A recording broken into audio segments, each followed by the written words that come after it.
y a écrit que toutes les choses, toute la Bible a été écrite pour notre instruction.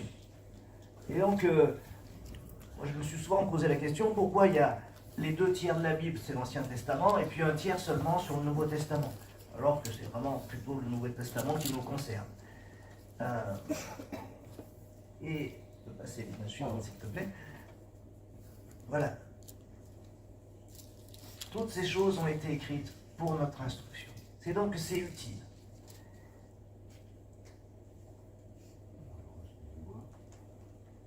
Et si vous vous rappelez l'histoire des disciples d'Emmaüs qui quittent Jérusalem, ils sont écœurés. Ils avaient vu quelqu'un d'extraordinaire. Quelqu'un qui semblait être le Messie, être quelqu'un qui allait apporter la délivrance. Il y avait des envahisseurs, et imaginez-vous, enfin, pas grand monde ici l'a vécu, mais pendant la dernière guerre mondiale, qu'il y ait eu quelqu'un qui soit prêt à chasser les nazis. Alors tout le monde aurait porté son élan vers lui, et puis à la fin, tout s'écroule, il est mort, crucifié. Et donc ils repartent et ils sont écœurés, déçus. Toute leur espérance qui avait été posée sur cet homme-là, finalement, c'est pas le Messie. Et ils sont en chemin, et ils descendent écœurés. Et voilà qu'un voyageur se joint à eux, et la conversation s'engage. Et ce voyageur leur explique, dans tout l'Ancien Testament, qu'est-ce qu'il tenait à cette histoire du Messie. Et ils ont passé toute l'histoire. Et ça a commencé, peut-être le premier épisode, c'était Adam et Ève qui ont péché. Et puis ils ont essayé de se recouvrir avec une ceinture de figuier, là, puis ça ne marchait pas très bien. Et voilà que Dieu a amené l'agneau, et qu'il a tué, écorché cette tête, dont ils ont pu se revêtir. Et ainsi de suite, il y a eu tous ces sacrifices qui ont été expliqués, démontrés, et toutes ces occasions diverses où Dieu a amené quelque chose pour délivrer.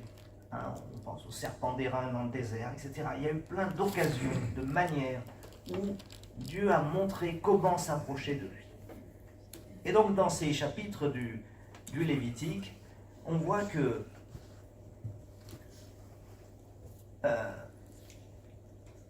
Dieu montre comment s'approcher de lui. Et on va voir les différents sacrifices, à quoi ils servaient et dans quel but ils étaient là. On va juste survoler ça. On peut dire 2 mots du contexte. En 1900 avant Jésus-Christ, Abraham à l'époque reçoit un appel. Quitte ta parenté, quitte ton pays. Il était à Ur, c'était la capitale économique du coin, là ça marchait bien. L'histoire dit que son père était marchand d'idoles, donc le commerce devait bien fonctionner. Et voilà que Abraham reçoit un appel d'un Dieu inconnu qui lui dit « Quitte tout ça et va là où je te conduirai ». Imaginez Abraham qui rentre chez lui et qui dit à Sarah « Écoute, il faut que je te parle. » Voilà, on rassemble tout, on s'en va, parce que quelqu'un m'a dit d'aller plus loin et de me déplacer. Et Sarah lui dit « Ah bon? Mais c'est qui ce Dieu? » « Je ne sais pas, un Dieu inconnu. Tu ne le connais pas. Il t'a dit d'aller où? Je ne sais pas. » Et voilà, Sarah qui dit « Ok, ben voilà, ramasse les affaires, on prend notre troupeau et on s'en va. » Ils partent là. Ça se passe en 1900 avant Jésus-Christ à peu près. Cet Abraham, il a un fils, Isaac, on connaît l'histoire, et on voit que l'histoire se perpétue encore aujourd'hui, hein, ce qui se passe à Gaza, voilà. Un fils Isaac, qui a lui-même un fils Jacob, et à un moment, il y a une famine dans le pays. Il y a une grande famine dans le pays. Et voilà qu'en Égypte, parce qu'un fils de Jacob avait été descendu là-bas en tant qu'esclave et qu'il a réussi et qu'il est devenu Premier ministre, voilà qu'il y a de la nourriture en Égypte. Et Jacob, avec 70 personnes, je crois, quitte le fameux pays et descend en Égypte. Et là, il est accueilli comme le fils du Premier ministre, bien installé, et les choses se passent très bien. Pendant un certain temps, 70 personnes, on est en 1700 avant Jésus-Christ. Et puis, cette famille grandit, prospère, nombreux enfants. Et voilà que 430 ans plus tard, ce peuple-là, qui ne s'est pas mélangé, et a été conduit en esclavage. Il était rentré comme fils du Premier ministre, ou père du Premier ministre, et là, cette famille-là s'est développée et est réduite en esclavage. Un certain Moïse, qui avait eu quelques histoires et qui avait quitté le pays, est appelé par Dieu à nouveau, et en lui disant « Va, retourne en Égypte, et délivre mon peuple. » Et voilà Moïse, après quelques histoires, finit par aller voir le pharaon en disant « Écoute, il faut que tu libères ce peuple et qu'il rentre chez eux. » Et là, quelquefois, on dit « Oh, vraiment, le méchant pharaon qui ne veut pas laisser partir le peuple. » Mais imaginez, pour nous, le décalage entre l'entrée en Égypte de Jacob et la sortie d'Égypte avec Moïse, il s'est passé 430 ans. Ça nous ramène pour nous, Français, aujourd'hui, à François Ier. C'était pas avant-hier. Et donc imaginez, par exemple, puisqu'on est ici, le comtat venessin, qui dit « Ah mais nous, cité des papes, enclave du pape.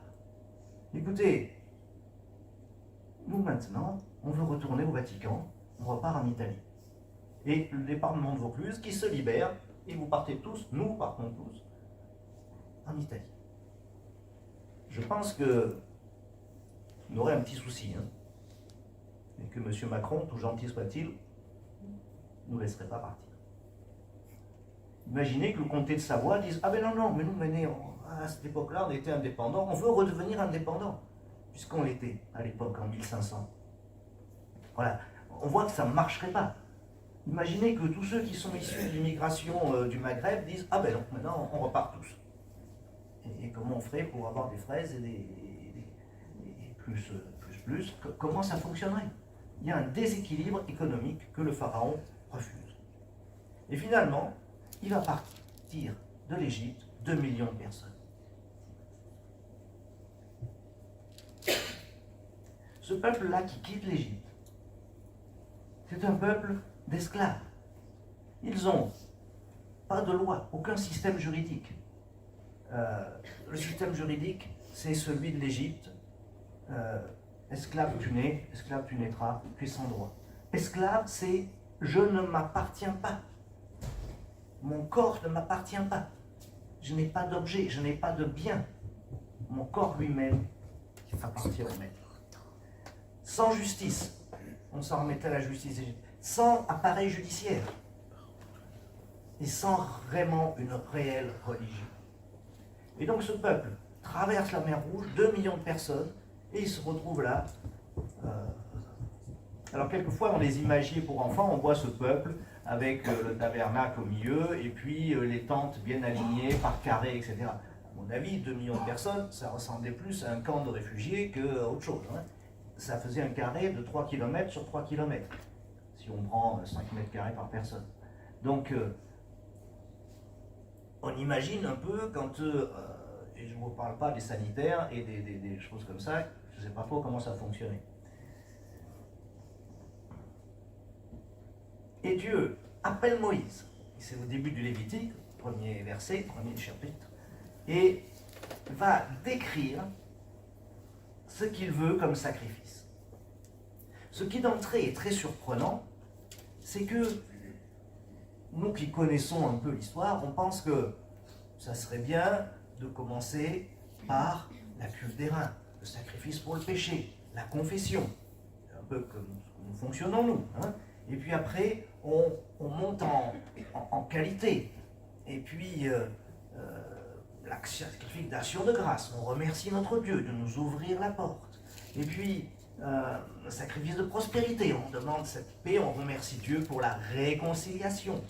Et puis, l'offrande de gâteau, voilà, on apporte ce qu'on a ramassé dans la semaine.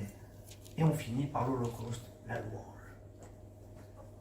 Et ce qui est particulier, c'est que Dieu, lui, commence par l'inverse. Il commence par présenter l'Holocauste. Et puis, la reconnaissance. Et puis, les sacrifices de paix. Et puis, l'action de grâce. Et puis, il finit par le sacrifice pour le péché. Dieu voit ça d'en haut. Et donc, le plus fondamental, le plus important pour lui, c'est tout le début. Et puis, le reste, ça a sa place. Ça, c'est notre côté à nous. Je viens au culte en étant préparé, en ayant préparé quelque chose, en ayant de la reconnaissance, et ainsi de suite. À la fin, comme nous sommes rois et sacrificateurs devant Dieu, nous apportons le sacrifice suprême, qui est Jésus-Christ. Et donc, on va lire le premier chapitre, on va en lire qu'un, parce que ça va être trop long, et puis on a l'impression que c'est un peu répétitif, mais il y a quelques petites choses à en tirer, si vous voulez bien. Et donc, Lévitique, chapitre 1er.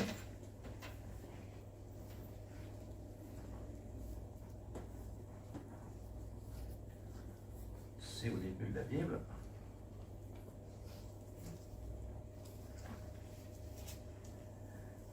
Voilà, l'Éternel appela Moïse et lui parla de la tente d'assignation, disant: parle aux fils d'Israël et dis-leur, quand un homme d'entre vous,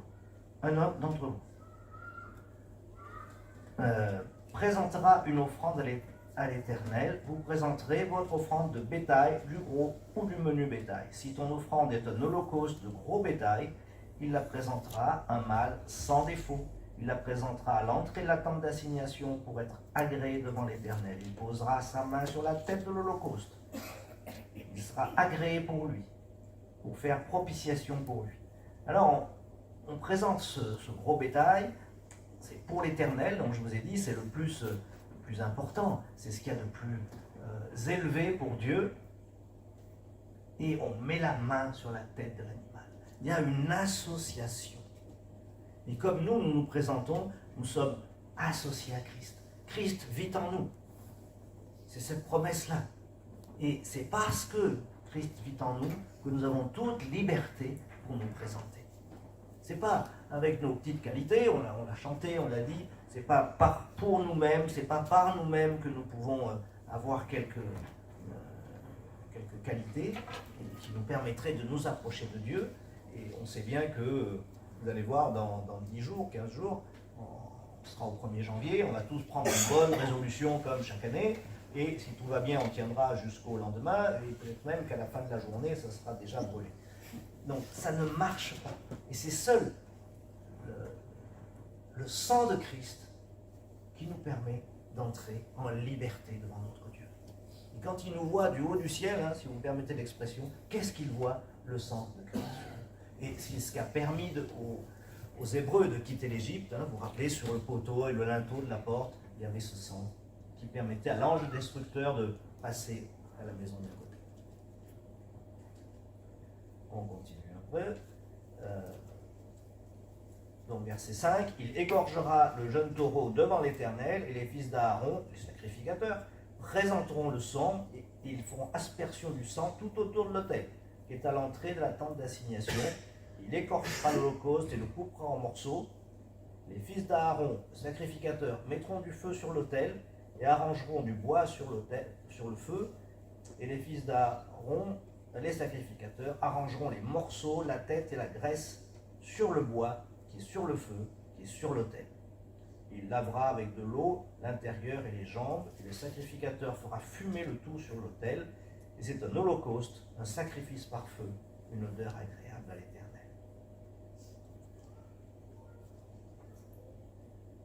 On pourrait se demander, mais qu'est-ce qui fait tant plaisir à l'Éternel de voir cette bestiole brûlée là, et qu'est-ce que Dieu se réjouit de ce que ça sente le graillon là, parce qu'on fait monter. Eh bien, c'est cette intention, c'est ce qui porte la qualité de l'offrande qui monte vers Dieu. C'est évidemment que du symbolique, mais on comprend bien que cette association à l'animal, cette découpe, cet animal qui est lavé parce qu'il est présenté devant Dieu, il y a une symbolique énorme qu'on ne va pas développer, mais c'est présenté, c'est fumé et ça monte vers le ciel. Et si son offrande pour l'Holocauste est du menu bétail d'entre les moutons ou d'entre les chèvres, il la présentera, un mâle sans défaut, il l'écorchera à côté de l'autel, vers le nord, devant l'Éternel, et les fils d'Aaron et les sacrificateurs feront aspersion du sang sur l'autel tout autour, et il le coupera en morceaux, avec sa tête, sa graisse, et les sacrificateurs les arrangeront sur le bois qui est sur le feu, qui est sur l'autel, et il lavera avec de l'eau l'intérieur et les jambes, et le sacrificateur présentera le tout et le fera fumer sur l'autel. C'est un holocauste, une offrande par feu, une odeur agréable à l'Éternel. Et si son offrande à l'Éternel est l'holocauste d'oiseaux, il présentera son offrande de tourterelle ou de jeunes pigeons, et le sacrificateur l'apportera à l'autel. Il détachera la tête avec l'ongle et le fera fumer sur l'autel. Il en épandra le sang contre la paroi de l'autel, il ôtera son gésier avec son ordure, les jettera à côté de l'autel vers l'orient, au lieu où sont les cendres. Il fendra l'oiseau entre les ailes, ne divisera pas. Le sacrificateur le fera fumer sur l'autel, sur le bois qui est sur le feu. C'est un holocauste, un sacrifice par feu, une odeur agréable à l'Éternel. On voit que, suivant les moyens, on peut offrir un bœuf. Et si on ne peut pas offrir un bœuf, on offre une chèvre. Et même celui qui n'aurait pas les sous pour acheter une chèvre, il peut offrir une tourterelle. Tourterelle du désert, il suffisait de les piéger et de les offrir.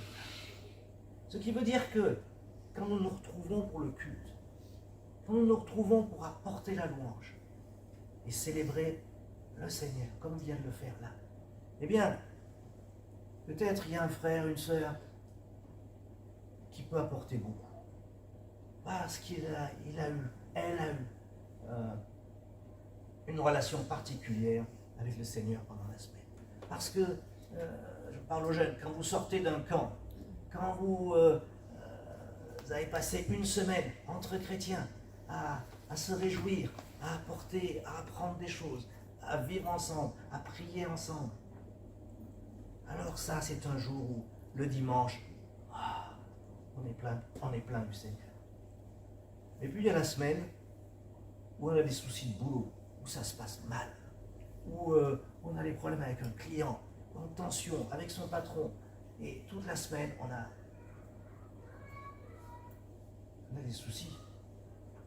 Où on s'est un peu disputé en famille, ça peut arriver, hein, où on a des soucis avec ses parents, ou avec ses enfants, où voilà, les choses font que on n'a pas eu trop le temps de penser au Seigneur. On n'a pas trop ouvert sa Bible. On a prié vite fait pour le repas, mais voilà, minimum syndical. Et là, ce jour-là, peut-être qu'on n'amène qu'une tourterelle. Mais qu'est-ce qui se passe? Jésus-Christ purifie l'iniquité de nos saintes offrandes. Eh bien, le Seigneur reçoit. Que ce soit le bœuf, que ce soit la tourterelle, venez, apportons. Autrefois, il y avait des frères qui disaient « Oh, j'ai eu une très mauvaise semaine, j'ai pas été en communion avec le Seigneur, je préfère rester chez moi. » Non, venez, même s'il n'y a qu'une tourterelle, ça réjouit le Seigneur. Même si on est en colère, même si on est en pleurs, même si on est en larmes, venez. Même si des jours où on se dit « Mais est-ce que je crois encore? Est-ce que j'y crois vraiment? Est-ce que j'ai des doutes? » Venez, apportez. Toute petite chose. Peut-être un bébé tourterelle. Venez, apportez-le, ça réjouit le Seigneur.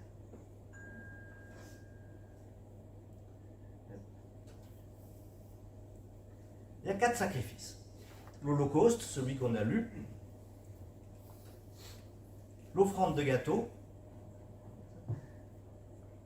Le sacrifice de prospérité ou de paix, suivant les versions. Et je trouve que de paix, c'est pas notre version, mais c'est plus clair. Et puis l'action de grâce. Enfin, Ça, c'est des sacrifices volontaires qu'on fait brûler et qui sont offerts pour notre Dieu. Volontaires et par feu. 4 sacrifices. Et après, il y a des sacrifices obligatoires. Là, il n'y a pas de débat. C'est en partie hors du camp. C'est le sacrifice pour le péché ou pour le délit. Ça, c'est à régler obligatoire à l'extérieur, suivant de quoi il s'agit. Voilà la répartition. Hein. Et donc, pour Dieu, c'est descendant. Pour nous, c'est vers le haut. Ça va dans l'autre sens.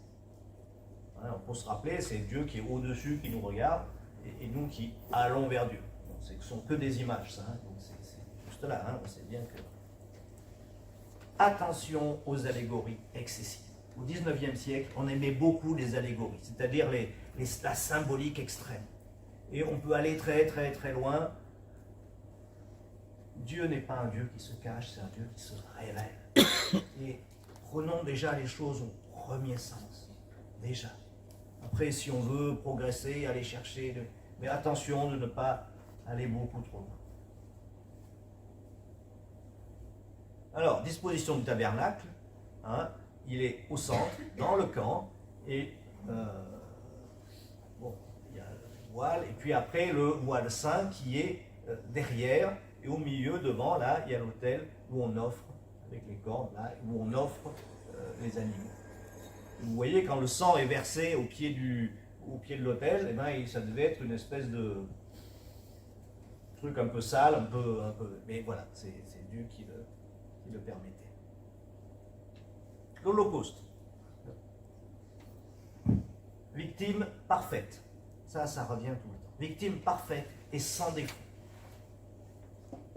Pour nous, qu'est-ce que ça veut dire? Victime parfaite et sans défaut, on n'en connaît qu'une. Et si j'amène mes œuvres en disant, oh Seigneur, tu vois, je t'ai bien servi cette semaine, et puis même j'étais en Afrique, tu vois, pour toi, et puis j'ai évangélisé, j'ai distribué des traités dans ma rue, là, j'ai pas arrêté. Ça reste par terre. C'est bien de le faire, hein, on est d'accord, mais ça reste par terre. La seule victime que nous puissions présenter pour notre salut, je parle du salut, c'est Christ. C'est la seule chose que nous puissions apporter.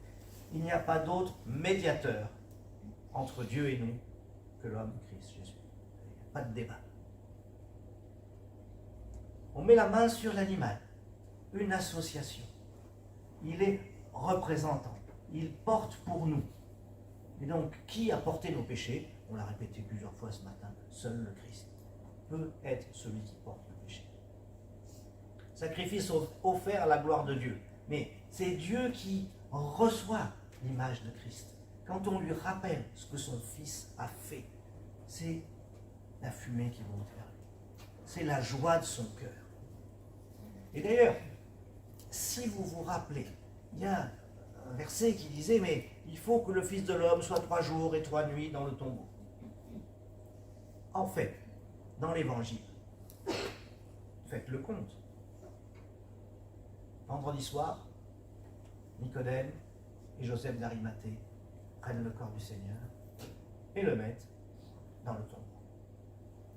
Ça, c'est vendredi soir. Samedi, rien se passe. Dimanche matin, de très grand matin, on dit, Marie vient au tombeau, il est vide. Il est vide. Alors les 3 jours, en tirant bien sur le vendredi soir tard, le samedi, et le dimanche à l'aube, on peut tirer les 3 jours. On y arrive. Ce n'est pas des jours de 24 heures, mais on y arrive. Mais les 3 nuits sont où? Il y a la nuit du vendredi soir, la nuit du samedi soir, il n'y a que 2 nuits. Et la parole dit 3 jours et 3 nuits. Et là, vous ne pouvez pas tirer les nuits pour en faire 3. Il n'y a pas moyen.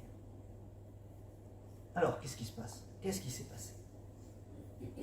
Eh bien, il y a un verset qui dit que le Seigneur a été mort et que Dieu l'a glorifié. Et dans les anciennes versions, avant 1960, Darby avait traduit « incontinent, il le glorifiera ». Et je crois que maintenant c'est rapidement ou instantanément, il le glorifiera. Et donc incontinent, excusez-moi pour l'explication technique, hein, mais c'est quelqu'un qui ne peut pas se retenir. Et quand on est sujet à l'incontinence, c'est pas facile. On ne peut pas se retenir. Alors certains ont été un peu choqués que Dieu soit incontinent, mais c'est une envie irrépréhensible, immédiate pour Dieu de glorifier son Fils. Il n'a même pas pu tenir pour respecter sa parole. Tellement c'était fort pour lui ce désir de le glorifier. Voilà. Donc ce sacrifice, Jésus, offert à la gloire de Dieu, c'est ce qui remplit son cœur. Et donc la fumée monte comme une bonne odeur, c'est du symbolique, c'est de l'allégorie, c'est cette odeur, cette fumée qui montre et qui est seulement Christ, victime volontaire, qui offre sa vie pour nous, pour que nous puissions le faire monter pour le ciel, pour notre Dieu.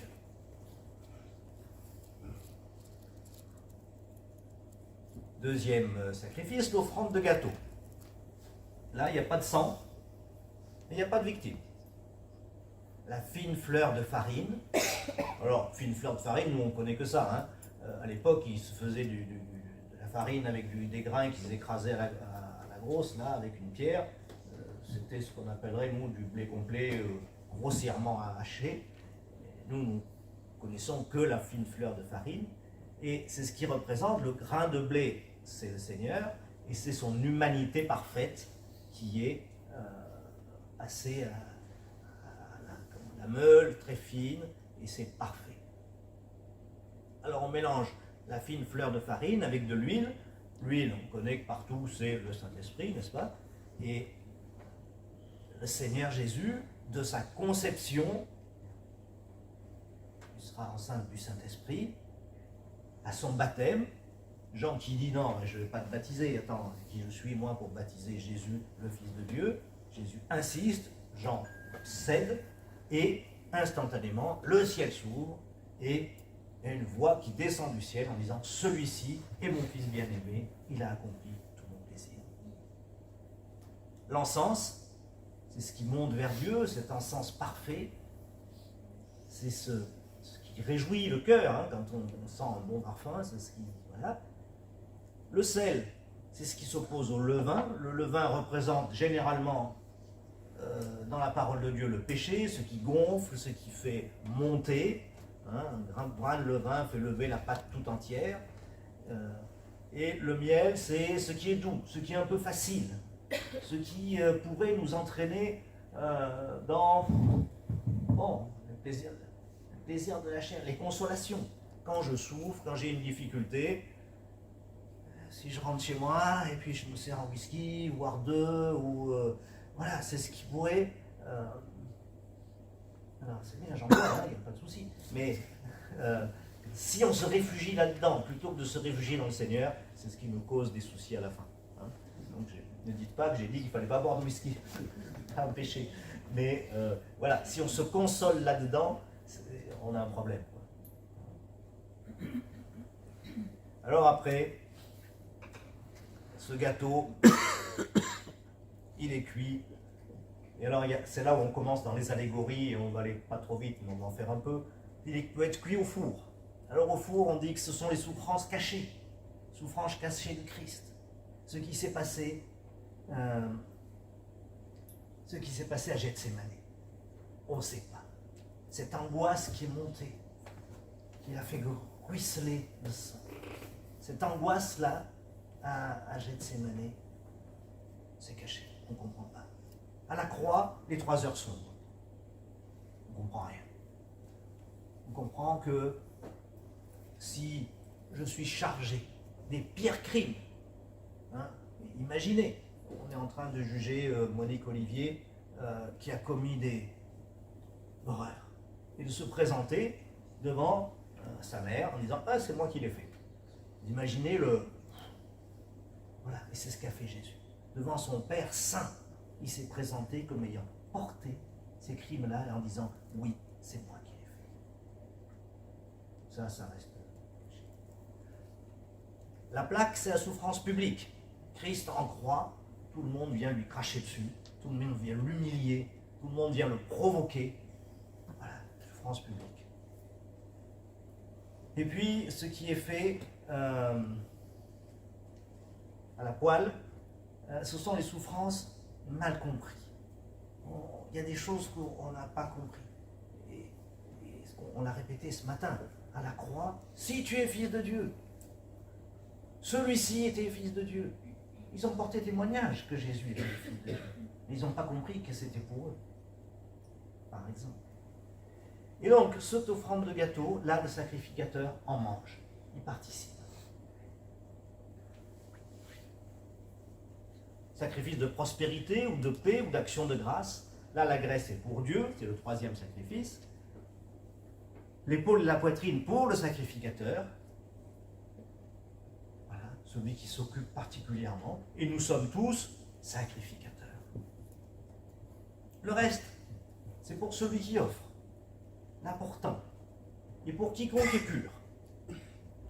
Et là, peut-être on va dire, mais moi, oh non, mais ça c'est pour les frères, et peut-être un peu les sœurs. Mais moi je suis un petit, moi j'ai été baptisé la semaine dernière, je suis un tout petit. Quiconque est pur peut venir prendre, se souvenir et s'approcher. Quiconque est pur, qui c'est qui est pur? Est-ce que je suis pur? Oui. Est-ce que tu es pur? Oui. Est-ce que tu es pur? Oui. Pourquoi? Est-ce que tu es sans péché? Je demande à la femme. Est-ce qu'il est sans péché? Évidemment non.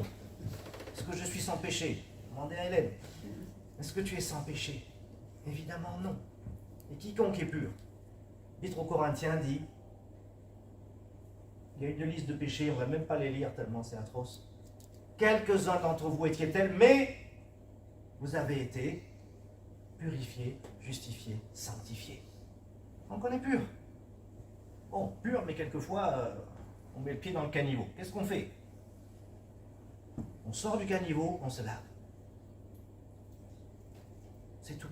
Et on continue. Le juste tombe 7 fois. 7 fois. Et 7, c'est le chiffre, on peut dire jusqu'au bout. 8 fois, il se relève. C'est la grâce de notre Dieu. C'est son cadeau. C'est d'être pur.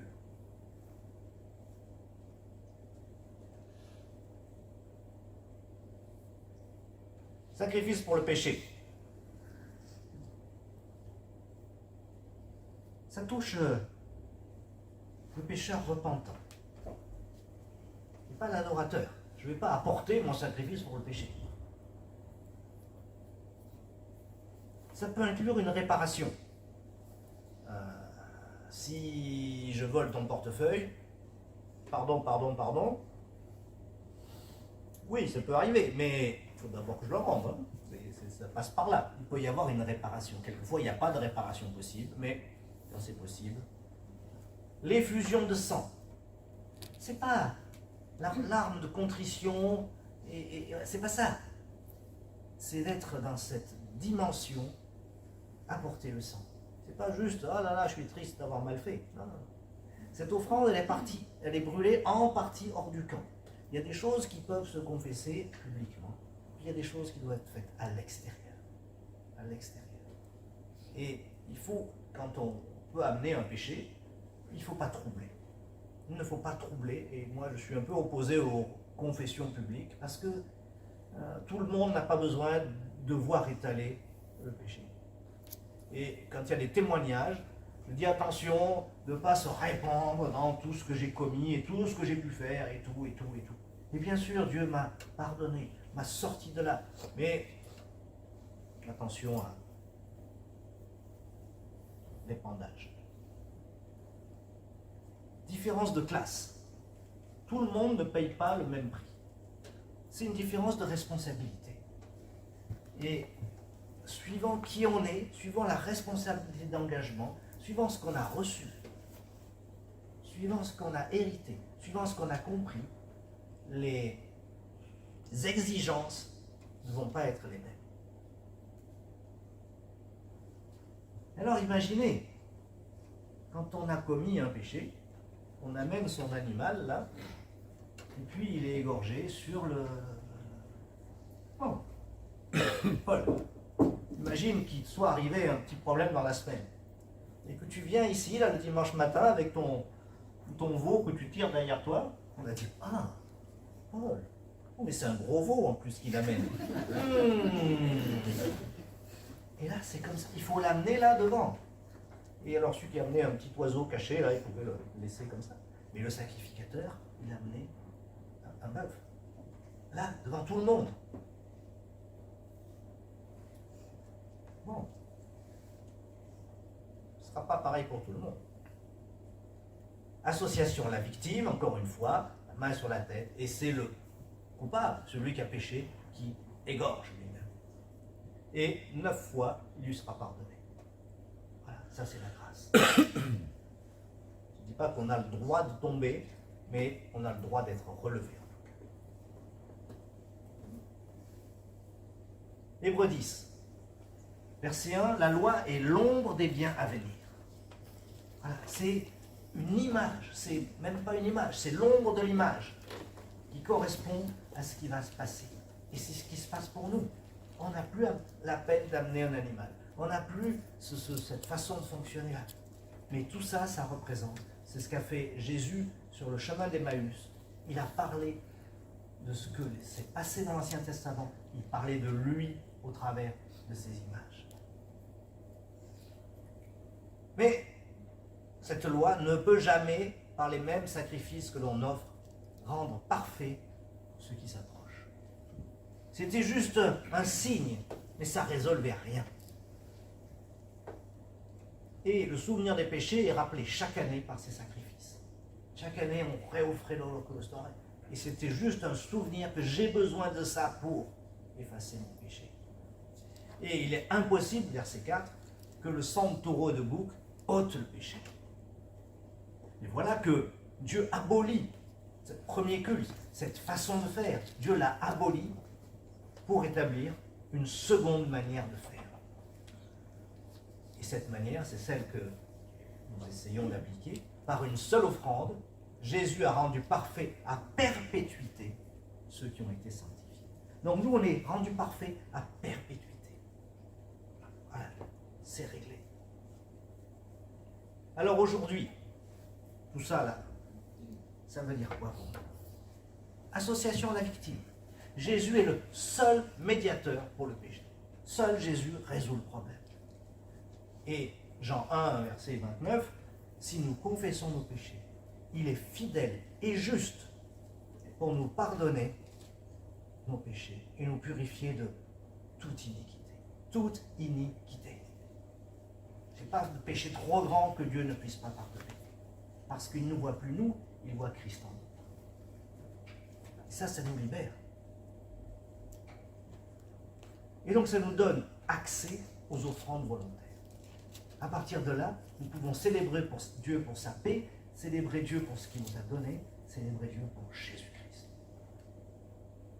Les offrandes sont adaptables aux moyens de chacun, alors aux moyens financiers bien sûr, mais aux moyens spirituels. Je vous ai dit la semaine où ça s'est bien passé, où je sors d'un camp, où j'ai pu accompagner des jeunes, où j'ai eu une relation particulière avec le Seigneur. Et là, je vais apporter nos corbeilles, comme on disait autrefois, qui viennent de la parole de Dieu, nos corbeilles seront pleines. Et la fois où la corbeille est vide, nous avons Christ. Amenons notre demi-tourterelle, ça ira bien. Christ est ce sacrifice de bonne odeur qui monte vers Dieu. Et c'est ce que nous devons présenter. Nous devons avoir des temps dans l'Église, des temps pour la prière, des temps pour prier pour l'Ukraine, des temps pour prier pour Gaza et les Israéliens, des temps pour prier pour la faim dans le monde, des temps pour prier pour tout ça. Et ça, il y a des réunions de prière, il y a des temps de prière qui se font en Église, en petits groupes, en grands groupes, en moyens groupes, 2 à 2 ou tout seul. Ce sont les temps de prière pour présenter tous ces sujets. Les peines dans l'assemblée, les douleurs, les difficultés. Pas toujours prier pour ceux du bout du monde, on peut déjà prier devant sa porte, prier pour soi-même quelquefois. Et ça, il faut des temps particuliers. Et quand nous sommes réunis pour le culte, autour du Seigneur Jésus, dans sa présence, nous sommes là pour faire monter vers Dieu la beauté de ce qu'il est. L'Holocauste, c'est Jésus-Christ parfait. Remerciez le Seigneur Jésus pour ce qu'il a fait. Louez Dieu qui nous l'a donné. Pour ce que Dieu a accepté cette offrande, de ce que Jésus était parfait, de ce que Dieu a demandé, le Père a accepté le don de Jésus-Christ. Il aurait pu dire non, je ne donne pas mon fils, ça ne marche pas. Il a accepté. Il a accepté de sacrifier Jésus. Et on ne va pas développer la Trinité, c'est trop compliqué, mais Jésus c'est Dieu en même temps. Et c'est comme une part de lui-même.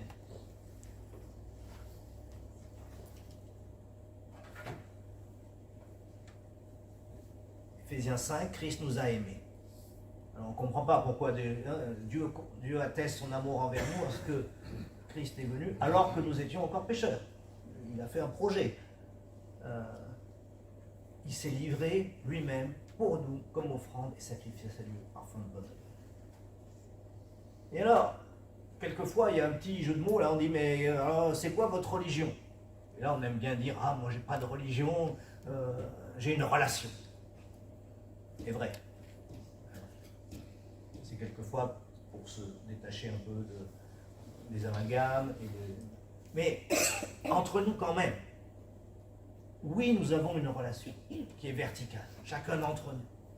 Mais la religion, c'est faire du sacré ensemble. Et quand nous venons ici, au local, on fait de la religion. Sinon, on resterait chacun chez nous. Mais puisqu'on vient ensemble, et Dieu est un Dieu qui sauve, mais un Dieu qui rassemble, qui nous veut en famille. Et il y a beaucoup de versets à ce sujet-là. Il nous veut dans une famille. Il nous a adoptés comme ses enfants. Il nous a considérés ensemble comme l'épouse pour son fils. Donc il y a ce lien qui est là. Le Seigneur Jésus nous appelle ses frères, individuellement, mais collectivement, c'est son épouse. Et donc tout ça, c'est des liens de famille. Et nous entrons par l'œuvre à la croix dans cette boucle Père, Fils, Saint-Esprit. Et il nous a envoyé le Saint-Esprit pour être avec nous éternellement. Donc, jusqu'au bout de l'éternité, Saint-Esprit sera avec nous. Et nous serons l'épouse du Christ. Et notre Dieu, le Père, sera notre Père. Donc on est dans cette famille. Il nous a donné une nature divine. Alors qui, pour l'instant, a un petit peu de mal à s'exprimer. Donc communion les uns avec les autres. À ceux-ci tous connaîtront que vous êtes mes disciples, si vous avez de l'amour. Reconnaissent Christ dans son rôle de victime parfaite, mais aussi dans son humanité. Alors, dans les évangiles, nous considérons ce Jésus parfaitement homme, et puis à la fin, les derniers chapitres, 4 fois. Et ça, vous voyez, dans le pardon, il y a le fait qu'il faut que l'offense soit nommée. On ne va pas pardonner quelqu'un si on n'a pas fait le cadre de l'offense. Je déborde sur le sujet du pardon, mais il faut que l'offense soit nommée. La preuve, c'est que Dieu, quand Christ est en croix, il demande, Père, pardonne-leur. Est-ce que vous pensez que Dieu a pardonné? Évidemment que oui. Dieu a pardonné ceux qui ont mis Christ en croix. Seulement, il prend quand même la peine dans 4 évangiles, de raconter en détail ce qui s'est passé, même s'il a pardonné. Il faut que les choses soient bien menées. Donc, Christ, victime parfaite, et dans sa parfaite humanité. On l'a chanté aussi ce matin. Voilà, un petit survol du Lévitique. Survol. Juste pour rendre ça, essayer de rendre ça un peu attrayant. Et vous voyez que c'est un peu surprenant, on commence à lire, là, quand on fait des lectures de Bible entier, on lit ce chapitre, et les bestures, et les basilés, et les taureaux, et les boucs, et c'est égorgé, et c'est du sang partout. On se dit, mais c'est fini, ça c'était pour les Juifs. Eh bien, dans chaque histoire, dans chaque sacrifice, il y a un sens profond pour nous. Alors, n'allons pas trop loin dans les allégories, je vous l'ai dit, parce qu'après on se perd un peu. Au 19e siècle, ils étaient assez forts pour ça. Mais voilà, on peut quand même y trouver du bonheur et des indications pour la façon dont nous rendons culte. Amenons toujours Christ. Ayons des temps particuliers pour la prière pour la reconnaissance de nos délivrances. N'oublions jamais de remercier pour les délivrances que Dieu nous donne. Mais pour l'instant du culte, concentrons-nous sur Christ, victime parfaite.